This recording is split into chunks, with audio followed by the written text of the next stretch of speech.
Muito bom, boa noite a todos. Vamos aqui iniciar a nossa transmissão ao vivo. E hoje a gente vai ter uma live muito especial. Eu chamei aqui para conversar com a gente três pessoas muito queridas e que estão sempre envolvidas nesse processo de acolhimento dos nossos pacientes, de explicação de como é o processo de emagrecimento do indivíduo que se propõe a perder peso, né? Então, hoje é aquele momento onde nós vamos começar a falar um pouco sobre o que está acontecendo nessa quarentena. O título dessa live é Doutor, engordei durante a quarentena, e o que faço? Então, eu trouxe aqui pessoas qualificadas para nos ajudar a falar sobre o que fazer quando o indivíduo está numa situação de estresse, como a quarentena que nós estamos agora, e começa a ganhar peso, né? Começa a ter este problema de obesidade que é tão frequente no nosso meio hoje em dia. Eu vou começar a falar um pouquinho sobre isso tudo, vamos aguardar um pouquinho, o pessoal está chegando, a nossa audiência vai chegando aos poucos, e o doutor André, a Pamela e a Juliana já estão aqui junto com a gente aqui, daqui a pouco eles vão entrar no ar. Bom, então, para a gente começar a falar um pouquinho do tema de hoje, eu vou apresentar para vocês um panorama da obesidade atualmente, né? Então, o que nós temos de mais presente é que a obesidade atualmente ela está numa situação bastante importante ao redor do mundo. Então, nós temos aí mais de 700 milhões de adultos obesos no planeta Terra, e sendo que 2 bilhões de pessoas têm sobrepeso. O sobrepeso é quando o IMC da pessoa está acima de 25. O IMC é aquela continha peso sobre altura ao quadrado. Faz já o seu aí para ver qual que é o seu, em qual categoria você se enquadra. Se é peso normal, IMC até 25. Se é sobrepeso, de 25 a 30. E se é obesidade grau 1, de 30 a 35, grau 2, 35 a 40, e grau 3, acima de 40. Então, IMC, peso sobre altura ao quadrado. 700 milhões de pessoas obesas hoje no mundo, provavelmente é um pouco mais que isso já, e cerca de 2 bilhões de sobrepeso. E o que é interessante, esse pessoal, ele tem inúmeras formas de tratamento, mas é muito pouco realizado cirurgias, procedimentos minimamente invasivos. A maioria dos pacientes acabam trabalhando com dieta e exercícios físicos, mas existem inúmeros outros tratamentos que nós já falamos em algumas lives, e alguns vídeos estão no nosso canal ou lá no canal da Health Me. E aqui hoje nós vamos falar sobre o ganho de peso na pandemia. Então, nós selecionamos perguntas, e também eu vou colocar aqui para vocês aberto o chat para que vocês possam colocar os seus comentários, colocar as suas dúvidas. Eu vou jogar na tela os seus comentários, as suas dúvidas, e nós vamos interagir bastante durante esse processo, para que vocês tenham a oportunidade de aparecer aqui e nós tenhamos a oportunidade de responder as questões de vocês, ok? Muito bom. E agora eu vou vou trazer os nossos convidados para que a gente inicie esse bate-papo bem bacana que vai rolar aqui hoje. Todos vocês sejam muito bem-vindos, e é uma grande oportunidade, é um grande prazer tê-los aqui com a gente. E eu convido agora aqui o Dr. André Weinert, o nosso primeiro convidado da noite. Olá, André, está conseguindo bem? Tô ouvindo bem, tá me ouvindo também? Som, imagem, tudo beleza? Está tudo excelente, muito bom. Agora eu trago a nossa nutricionista aqui da Clínica Health Me, a nutricionista Pamela Miguel, que é uma pessoa que sempre está conosco nas nossas lives, no nosso dia a dia. Oi, Pamela, tudo bem? Oi, tudo bem? Boa noite. Estão me escutando bem? Estamos ótimos. Prazer em recebê-la aqui, seja bem-vinda. Prazer é meu. Obrigada pelo convite. Contamos com todo o seu conhecimento aqui hoje para bater um papo bacana. E agora eu vou trazer a minha quarta convidada, e é por isso que essa live chama 4 em 1, a psicóloga Juliana Pires, que é uma outra grande amiga e que sempre está conosco aqui. Juliana, Olá, você está tudo bem? conseguindo nos ouvir? Sim, estou ouvindo. Tá dando para ouvir bem também? Certinho. Tranquilo. Tá? Boa Estamos noite, ouvindo. pessoal. É um prazer estar aqui Aparentemente, nós temos um delay da Ju e o Gabriel, que está dando um suporte para a gente, aí vai falar em relação a esse delay. Bom, nós temos que agradecer todo o pessoal que já está com a gente, Ricardo, que chega dando boa noite para o pessoal, Thaís, oi Thaís, tudo bem? Seja bem-vinda. A Fátima, olha lá, ela já chega aqui já falando que Dr. Sérgio, meu filho está bem gordinho, mas tem medo de operar.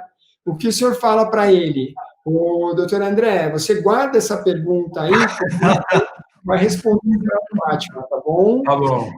A Eltia, a nossa colega lá de Fortaleza, que sempre está com a gente. Olá, Eltia, tudo bem? Jacira, sempre também com a gente, seja bem-vinda.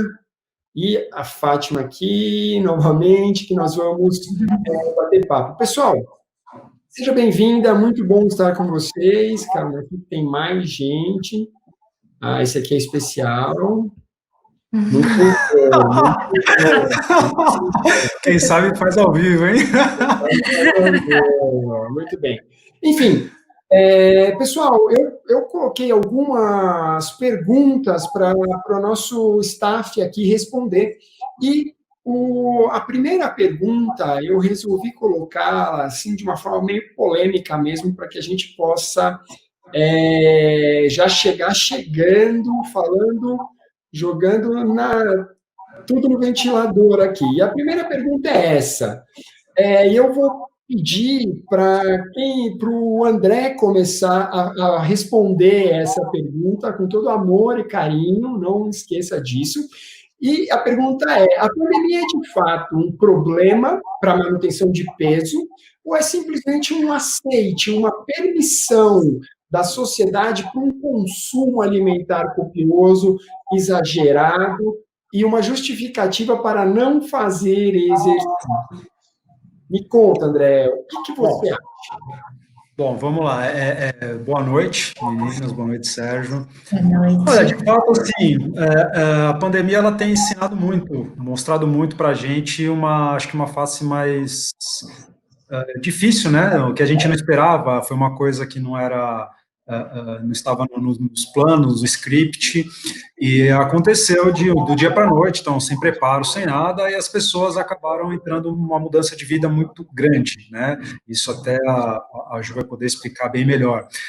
Falando da parte médica, né, é óbvio que não dá para a gente conseguir separar muito a parte clínica da parte psicológica, porque acho que a gente vê muito hoje na pandemia são alterações comportamentais, né, dos pacientes, alterações de relacionamento familiar, alteração de relacionamento profissional, né, não só se está empregado, se não está, mas mesmo o tipo de relação interpessoal no trabalho mudou bastante, então as pessoas passaram a fazer mais home office, as pessoas acabaram modificando os seus horários de alimentação, modificando os seus horários de estudo das crianças, então mudou todo o esquema familiar, né, então eu não acho que isso é só acho que é um problema de manutenção do peso, muito mais por um fator, muitas vezes, comportamental e de reestruturação aos poucos, né?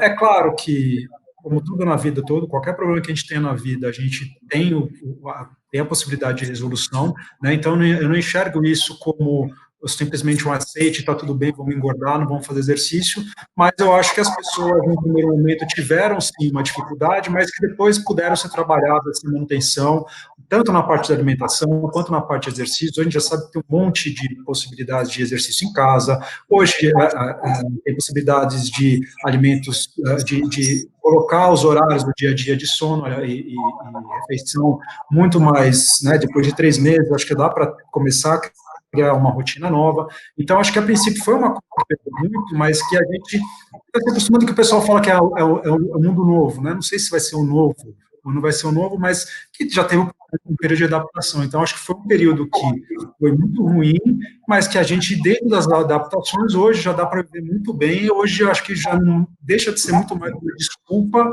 a pandemia e passa a ser muito mais um problema que a pessoa ainda não conseguiu resolver dentro ou fora dela.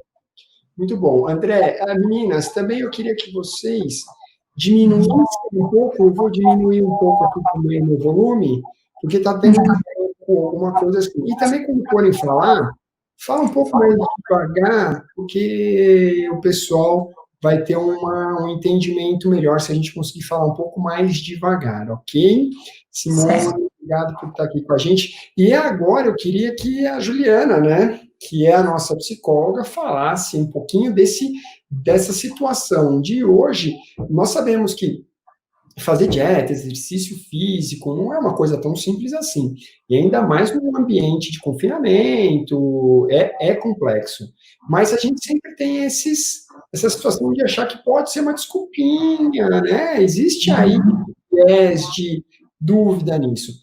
Conta para mim o que você acha, como a nossa psicóloga enxerga essa situação. Tá. Então, boa noite, pessoal. Prazer estar aqui com vocês. Então, eu vejo assim, essa situação, né, de pandemia, ela acabou provocando, de fato, um impacto emocional muito grande nas pessoas, né? E então as pessoas acabaram tendo muito mais ansiedade, medo, sentimentos de insegurança, né? Frente a tantas incertezas aí, que estamos, o cenário é justamente esse, de muitas incertezas, né? O estresse aumentou muito por conta dessa dificuldade, né, das pessoas lidarem com aquilo que nós não podemos controlar, né? É exatamente essa situação toda. E aí, esse emocional estando afetado, né, então ele acabou também afetando um todo, né, é isso que eu percebi. Então, realmente, a rotina das pessoas mudaram muito, né, então, eu acho que muitas acabaram aí, de certa forma, entregando um pouco os pontos, né, no sentido, assim, de estar mesmo desistindo, aquela coisa de ter a motivação. Tá dando para ouvir? De perder a motivação. Então, eu acho que isso, e logicamente com tudo, né? Então, desde da alimentação errada, atividade física, né? Então, eu acho que, de certa forma, acabou afetando, sim, né? Em todas as áreas da vida, né? Sim, com certeza, né? Muito legal. E só, assim, uma observação, né? Porque eu acho que também nesse momento aí, de pandemia, eu percebi que muitos, a maioria, vou colocar assim, das pessoas tiveram uma manifestação, assim, psicopatológica, né, de alguma forma, mas que nem todos esses sintomas, né, eles podem ser considerados como uma doença mesmo, né, porque eu acho que também tem muito disso, as pessoas, por conta dessa situação toda, eu acho que muitas dessas reações são reações normais, né, frente a uma situação anormal, né, então acho que isso também é importante colocar. Muito bom. Pamela, você, no aspecto nutricional, você acha que o pessoal que está na quarentena, eles, de fato, encontram grandes dificuldades para se alimentar? Você acredita que exista aí uma situação onde o pessoal fala assim, olha, eu vou comer, eu quero comer bem, eu quero comer saudável, mas existe alguma dificuldade, por exemplo, acesso a alimento, a forma de se fazer. Você faz uma avaliação retrospectiva do que aconteceu até agora e fala para a gente se, no seu ponto de vista, houve alguma dificuldade no aspecto nutricional. Boa noite a todos. Na minha prática, eu acho que o que veio à tona aí com essa mudança da rotina, né, com a pandemia, foi a questão da gente identificar que comer não é fisiológico. Então, isso ficou muito claro, acho que para a maioria das pessoas, até porque se fosse só fisiológico, a obesidade não seria tão complexa, né, o tratamento da obesidade. Então, eu vejo muito a questão do comer social, do comer emocional, do comer por impulsividade. Quem já tem uma característica, uma propensão a ter compulsão, pela questão da ansiedade, pela questão da incerteza, do momento, do medo, acaba tendo mais episódios de compulsão. E quem não tem, acaba às vezes comendo por impulsão, que é diferente. Então, eu estou em casa, meu marido está em casa, as crianças estão em casa, não comem o que eu como, eu vou cozinhar só para mim? Não, se eles estão comendo, então eu vou comer também. Meu marido está tomando uma cerveja, ou está tomando uma taça de vinho, por que eu não vou tomar? Não estou com vontade, mas é a questão do comer por impulsão, e isso ficou muito claro. As pessoas, né, o que aconteceu na pandemia? Estamos em casa, vamos estocar alimentos, a gente não sabe quando a gente vai sair, vamos deixar tudo estocado, e aí a gente pôde sair, então a gente tem que acabar com a despensa, então a gente tinha que acabar com o que a gente estocou, né, de uma certa forma, e tem muito, vou assistir um filme, eu não vou assistir o filme sem comer a pipoca com a manteiga e sem tomar o refrigerante.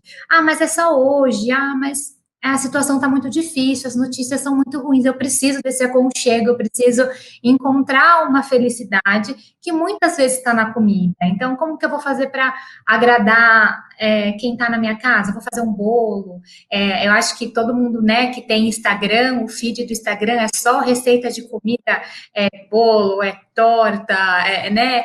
O consumo de bebida alcoólica aumentou muito, eu vejo muito isso também. Opa. Rotina de casa, tem um impacto muito grande na alimentação, né, de forma geral, e a falta do planejamento. Eu acho que as pessoas, todo mundo foi pego de surpresa e mudou o horário, mudou o planejamento, e as pessoas não estavam conseguindo se encontrar nessa nova rotina. E quando a gente não planeja, principalmente quando a gente pensa em alimentação saudável, quando a gente não planeja, ela vai por água abaixo, né, os nossos planos, porque a gente nunca vai entrar no iFood para pedir uma salada. Já que eu vou pedir o iFood, eu vou pedir uma coisa gostosa, diferente, que eu nunca como, né? Então, eu acho que isso ficou muito claro, assim, essa mudança de comportamento, não como sendo uma desculpa, mas como sendo a situação que todo mundo está vivendo. Se todo mundo está vivendo, eu vou viver também, né? Pensar muito na consequência. E eu acho que agora, vendo no momento que a gente está, a gente já consegue se habituar com essa nova rotina, né? A maioria das pessoas, a gente já está aí há muito tempo em casa, e a gente está criando essa nova rotina. E é uma fase para a gente entender, eu não tinha tempo para nada, agora eu tenho tempo para cozinhar. Então, eu não vou cozinhar só o que está lá no feed delicioso, eu posso cozinhar isso no final de semana, mas aprender a cozinhar alimentos novos, mais saudáveis, e mudar a rotina da sua família. Se seus filhos não comem, então agora, se você come, não é você entrar na rotina deles, é você transformar. Eu acho que eu vejo como uma grande oportunidade de transformação nesse sentido. Muito bom. O que a gente vê hoje muito, até pegando esse gancho, que a Pamela falou que é legal, são esses aplicativos, né? Então, o que acontecia antes, as pessoas tinham uma rotina, né? Então, eu ia para o trabalho, tinha horário de almoço, fazia o horário direitinho, já sabia até por quilo que ia, o que ia comer, tudo certinho em casa, mudou-se a rotina de todo mundo, porque você tem filho, o filho quer uma coisa, outro filho quer outra, e além disso, tem os aplicativos, né? Então, quando você tem um aplicativo, que eu vejo muito nos pacientes, os aplicativos de pedir comida ou fazer mercado, hoje, você nessa período de quarentena, explodiu, né? Esses aplicativos explodiram.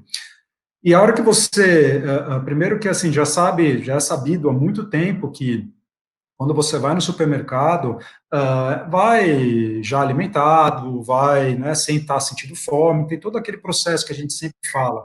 E em casa, caso você coloca o seu celular, abre o seu aplicativo, só ir batendo o dedo, né, que uma pessoa vai comprar para você. Então, você vai comprar a comida mais fácil, você não quer perder tempo cozinhando, porque geralmente eu tenho pacientes que, olha, eu tenho faço call até 2 da tarde, eu tenho que cozinhar, tem meu marido em casa, tem mais 2 filhos, mas aí a gente vai almoçar às 4, então já pede alguma coisa, então aí começa a ter a comida do conforto, você começa a ter outro tipo de alimentação que foge totalmente à regra, né? Por isso que eu falei que a parte alimentar também, hoje em dia, acho que já dá para ter adequado um pouquinho, mas pegou bastante nesse aspecto também. O André, nós eu vou aproveitar para, já que a gente deu esse apanhado geral, essa perguntinha aí realmente pouco mais pegada para a gente iniciar a coisa, eu vou agora, para que a nossa audiência possa aproveitar bastante, para uma pergunta, que agora a gente vai começar com as dicas, né? Então, pessoal, vocês que estão aí assistindo a gente, agora é a hora que tudo vai começar a acontecer. Então, eu preciso que todos vocês prestem bastante atenção. Quando eu fizer a pergunta para eles, eles vão devolver, vão começar a responder, e eu vou trabalhar aqui lendo as perguntas de vocês também, e ver se eu implemento no meio da conversa deles a pergunta de vocês, ok? Então, eu vou fazer uma pergunta agora que é bastante interessante, que é: como eu faço para não ficar beliscando durante o dia inteiro, entendeu? O que eu faço para não ficar beliscando durante todo o dia? E eu vou começar com a Pamela. Pamela, eu vou liberar o seu microfone. Eu estou fazendo isso, eu estou tirando o microfone para não dar microfonia para a nossa audiência ver melhor, tá? Pamela, a palavra está com você. Ótimo. Vamos lá, acho que isso é uma grande queixa, né, da maioria das pessoas por ter mais acesso, né? Quando você está no escritório, você não tem o acesso, você tem que descer até uma lanchonete, muitas vezes para comprar alguma coisa para comer, e trabalhando em casa, você vai até a cozinha lá, né, e abrir a geladeira, abrir o armário. A questão de beliscar está muito envolvida na questão de não ter saciedade. Quando você belisca, você não gera saciedade, porque muitas vezes você não presta atenção no que você está comendo, então você está trabalhando e está ali do lado beliscando alguma coisa, e você não visualiza a quantidade. Então, o que é o prejuízo do beliscar? Você não gera saciedade e você perde noção de quantidade, e isso gera um aumento do consumo de calorias, né, no dia do paciente. O que a gente tem que pensar em planejar a refeição. Então, tudo está no planejamento. Então, eu acho mais válido, né, eu converso com os pacientes, você faz um lanche da tarde, um belo lanche da tarde, como se fosse um café da manhã, não uma fruta e um iogurte, por exemplo. Senta, faz a refeição, mas sai saciado dessa refeição. Porque você come uma frutinha, aí come um iogurte, come uma castanha, muitas vezes você não vai ter essa saciedade. Então, a questão de dietas mais restritivas, restringir os lanches em questão calórica, pode levar a isso. Então, é a questão de planejar e, às vezes, fazer uma única refeição com valor calórico um pouquinho maior, uma única refeição mais completa nesse momento, né?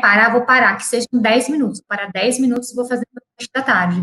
Do que deixar muito alimento ali onde você está, próximo, para você ir comendo. A questão de sentar, colocar no prato, pegar um talher, abrir uma embalagem, inconscientemente o seu cérebro está entendendo que você vai comer. Quando você deixa do lado e simplesmente não presta atenção e vai comendo, você perde essa noção e aí vai gerar a vontade de comer o dia todo. E geralmente o que a gente belisca são alimentos com alta quantidade, geralmente, de carboidrato, né, que vão levar um aumento da insulina, e aí o corpo vai pedir o tempo todo carboidrato, doce, e vira um ciclo vicioso, a gente não consegue barrar. Então, é planejar e fazer refeições, ter horário, né? Às vezes, por conta da rotina, não vai ser o mesmo horário todo dia, mas se programar, entre 3 e 4 eu vou parar e vou fazer um lanche. O meu almoço vai ser entre meio-dia e 1h30, o meu jantar ter organizado e não ter alimentos do lado, assim, do trabalho. Nem que você vai ter que levantar e ir na cozinha toda vez que você quiser beliscar, né? Vai gastar uma caloria para ir até a cozinha e vai gerar consciência que você está indo comer também. Então, isso é importante. Então, a gente pode falar que uma dica para que não existam beliscos durante o dia é você se planejar, fazer as suas refeições e se sentir saciado, que é diferente de se sentir empanturrado, isso é muito importante. Exato. A partir do momento que você está saciado, os estímulos externos passam a ser menos agressivos, é mais fácil controlar essa vontade de ir lá e beliscar.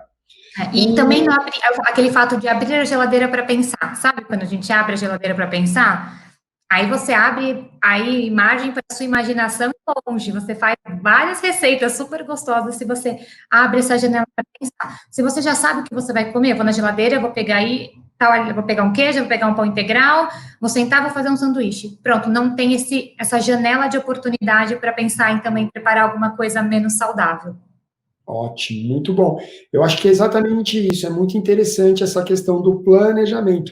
E, como você falou, a questão de quando você senta e prepara a sua refeição, isso aí traz um aspecto emocional envolvido nisso, né? Então, eu vou perguntar para a Juliana, para que em 1 ou 2 minutos no máximo, você me responda, você dê a sua opinião sobre isso. Porque eu também concordo, toda vez que a gente se prepara para comer alguma coisa, pensa no alimento, a gente cria uma atmosfera de, olha, estou disponibilizando tempo para isso. E emocionalmente me parece que funciona. O que você acha disso, Ju? Pode falar. Então, isso realmente é muito importante, tá? Eu sempre trabalho muito isso com os pacientes, tá? Que é justamente o comer de uma forma consciente, né? Porque o que eu percebo com a correria do dia a dia, as pessoas, quando estão comendo, elas não se envolvem ali com a comida, né? Então, muitas vezes estão comendo, estão olhando para o celular, estão conversando com alguém, e simplesmente ficam naquele piloto automático, né? Eu acho que o piloto automático é muito ruim, porque você não percebe, você acaba comendo muito mais porque você não está percebendo, você não está nem sentindo ali o prazer, o verdadeiro prazer da comida, né? Então, eu acho que sim, essa consciência, e através dessa consciência que a gente consegue fazer um planejamento, né? Porque eu acho que tudo envolve um planejamento, né? Quando você consegue ter um tempo de pensar, de falar, não, olha, eu vou ter um horário, por isso é muito importante a questão da rotina, né? E eu acho assim, nesse tempo aí de pandemia, eu percebi que as pessoas fugiram muito dessa rotina, né? Ficaram muito sem horários para alimentação, e isso acabou despertando aí inclusive uma maior fome emocional também, né? Por conta disso. As pessoas ficaram muito tempo, essa coisa de acordar tarde, então já acorda praticamente no horário do almoço, então já pulou a refeição, o café da manhã, já vão para o almoço, então fica aquela, né? Então eu acho que essa questão do planejamento, dessa consciência do planejamento é muito importante. Nós vamos falar da fome emocional daqui a pouco, é uma das questões que a gente vai fazer. Agora vamos progredir para uma outra pergunta muito legal, que calma aí que nós temos uma solicitação de palavra do Dr. André Venati. Por favor, André, manifeste. Calma aí, deixa eu liberar você. Isso, agora sim. Só, vai ser uma coisa rapidinha, só entender uma coisa, que se a gente for pegar o importante para tentar diminuir essas quantidades de beliscadas, são alimentos, partir para alimentos mais sacetógenos. O que é importante a gente falar? Saciedade é o tempo que a gente demora para sentir fome entre uma refeição e outra. Tá? Então, são alimentos que vão deixar a gente mais satisfeitos e diminuir esse intervalo de fome, né? Que é diferente de plenitude de saciação. Tá? Então, alimentos sacetógenos, alimentos que contenham uma quantidade maior de fibras, alimentos que façam com que aquele nosso glicose, o açúcar, ele entre na corrente sanguínea mais devagar, isso faz com que a gente aproveite melhor essa energia do açúcar, não faça picos de glicemia, não faça picos de insulina, não dê efeitos rebotes. Então, né, se a gente for falar dos alimentos, eu acho que esse planejamento, ele tem que partir além de prestar atenção, além de você saber o que está comendo, você, falando só sem falar de medicação, que a gente também tem medicamentos que podem melhorar, fitoterápicos, nós vamos falar depois. Vamos falar. Se a gente for falar de alimentos sacietógenos, eles são importantíssimos nessas horas. Então, alimentos folhosos, alimentos com fibras, né? Então, alimentos que vão prolongar, vão aumentar um pouco mais esse tempo de fome que você vai sentir entre uma refeição e outra. Acho que também é uma dica legal. Muito interessante, muito interessante. E outra coisa, né? Aproveitando que você falou, André, em relação aos alimentos sacietógenos, eu vou perguntar aqui uma questão que todo mundo me pergunta, que é se existem alimentos que melhoram a ansiedade. Eu vou começar com a Pamela, mas eu quero que você, André, faça um comentário e a Ju também fale sobre esse assunto rapidamente. E eu sei que nas suas respostas haverão coisas químicas envolvidas. Só que esse negócio dos alimentos sacietógenos que você disse, na minha opinião, vou me antecipar a vocês nisso aí, é muito importante, já que quando você está saciado, você fica emocionalmente preparado para evitar a pressão no meio. Então, na minha opinião, o alimento que tira a ansiedade é aquele alimento que te dá saciedade. E agora a Pamela vai dar a opinião dela sobre isso. É exatamente isso, uma ótima introdução. A questão, a gente vê ansiedade, o nosso cérebro, quando você está ansioso ou busca alguma recompensa, o nosso cérebro é inteligente, ele sabe que essa recompensa vai vir mais rápido se a gente consome alimentos ricos em açúcar ou carboidrato, porque vai dar energia rápido para o cérebro, que são os alimentos que não geram saciedade, né, que é o carboidrato simples, a farinha branca, o açúcar, o doce, que dá aquela sensação de bem-estar momentânea, mas não gera saciedade, não dá esse tempo aí até a próxima refeição. Então, para reduzir a ansiedade, a gente tem que diminuir os alimentos que são ricos em açúcar, rico em carboidrato. Então, às vezes a gente vê muito, meu filho é agitado, meu filho é hiperativo, toma suco de caixinha, come bolinho pronto, tá cheio de açúcar, tá cheio de energia mesmo, não é hiperativo, muda a alimentação para ver se ele não dá uma acalmada, né?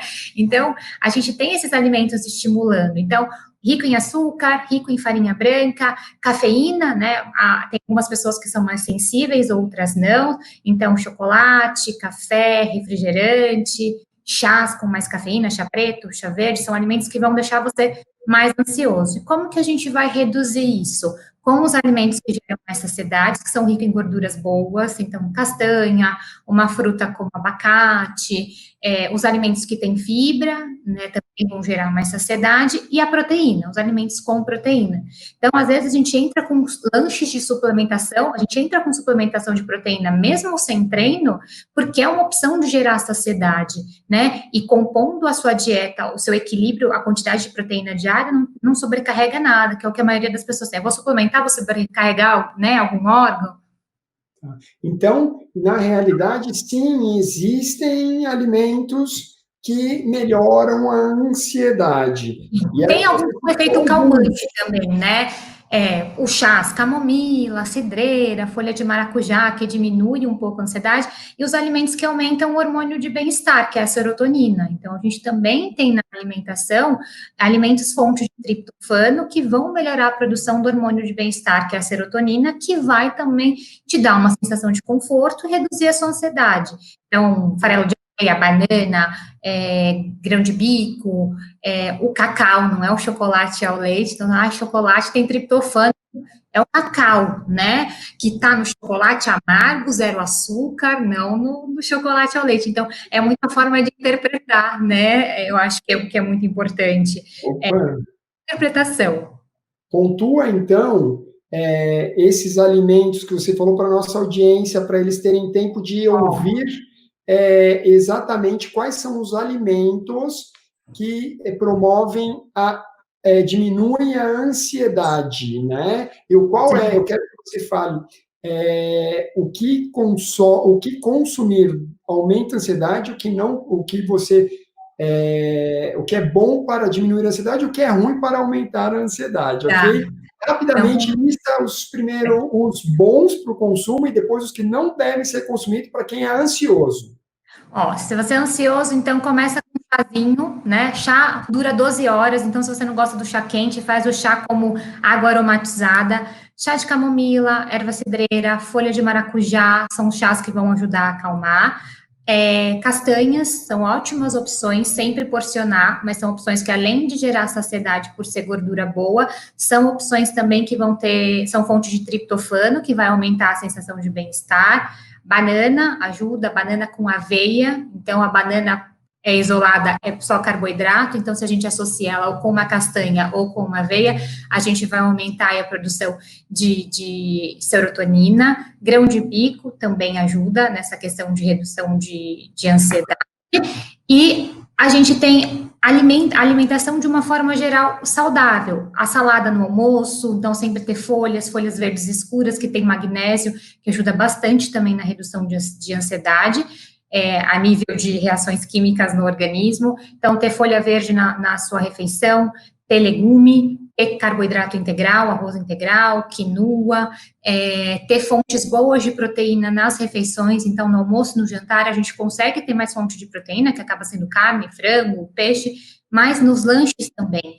Então, ovo no café da manhã, à tarde ter proteína, ovo, ou um iogurte com alta quantidade de proteína, ou uma suplementação de proteína nesse horário do lanche da tarde, são boas opções. Um chazinho antes de dormir, para relaxar, ou depois de uma reunião com o chefe, depois do trabalho, no home office, são opções. E para a gente retirar, quem é ansioso, os alimentos ricos em açúcar, de forma geral, farinha branca, então, bolo, bolachinha, eu como, os lanchinhos são bolachinhas, é carboidrato puro, não vai te dar saciedade, vai te dar muita energia. Então, aquelas bolachinhas integrais que vende no mercado, tem fibra, geralmente eles têm alguns grãozinhos de linhaça e o resto é farinha branca e açúcar, então não é boa opção. Chocolate, refrigerante, também a gente tem que tirar da dieta, pode ir para um chocolate amargo sem açúcar, mas tirar o ao leite, que é doce, balinha, fica comendo bala o dia inteiro também. Tem gente que tem, né, que costuma comer bala o dia inteiro. E o chá estimula. Café, quem tem uma sensibilidade maior a café, chá verde, chá preto, também podem aumentar aí a questão da ansiedade. Muito bom, muito bom. André, dá uma complementadinha aí no sentido de neurotransmissores, tudo mais, para nosso pessoal que está assistindo poder rapidamente ter aí uma noção do que você pode falar para eles. Tá bom, rapidamente, menos de 20 minutos, tá bom?